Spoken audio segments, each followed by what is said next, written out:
கடல் அலையா மக்கள் அலையா என்கின்ற அளவிற்கு நமது வெற்றி கழகத்துடைய தலைவர் இன்றைய முதலமைச்சர் அல்ல, என்றைக்கும் தமிழ்நாட்டின் நிரந்தர முதலமைச்சராக இருக்கிற தளபதிக்கு பின்னாலே இந்த கூட்டம் இன்றைக்கு இணைந்து பணியாற்றக்கூடியவர்களாக இங்கே வருகின்றிருக்கிறீர்கள். உங்களுக்கு வாழ்த்துக்களை தெரிவித்துக் கொள்கிறேன். இங்கே சில பேர் பேசுகிறார்கள், ஏன் இவர்கள் இங்கே வருகிறார்கள், துரோகிகளாக இருக்கிறார் என்று கேட்கிறார்கள். நான் ஒன்றை சொல்ல விரும்புகிறேன். துரோகம் எங்கே நடைபெற்றிருக்கிறது என்பதை நீங்கள் காண வேண்டும். திராவிட முன்னேற்ற கழகத்தோடு இணைந்து எடப்பாடி பழனிசாமி அவர் முதலமைச்சர் ஆகலாம் என்று கருதுகிற போதுதான் எல்லோருக்கும் கருத்து வேறுபாடு இங்கே ஏற்பட்டிருக்கிறது.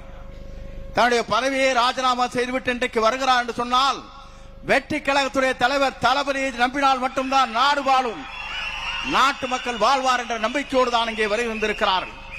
துரோகம் செய்து அங்கே இருக்கக்கூடும், நல்லவர்கள் இங்கே வந்திருக்கிறார்கள், அவளை வரவேற்கிறேன். ஏன் என்று சொன்னால் நம்பிக்கை இங்கே இருக்கிறது, நாணயம் இங்கே இருக்கிறது, எதிர்காலம் இங்கே இருக்கிறது. தமிழ்நாட்டு மக்கள் அதிகமாக வாக்களித்து வெற்றி பெற்றிருக்கிற ஒரு இயக்கத்தை நீங்கள் எண்ணி பார்க்க வேண்டும். அந்த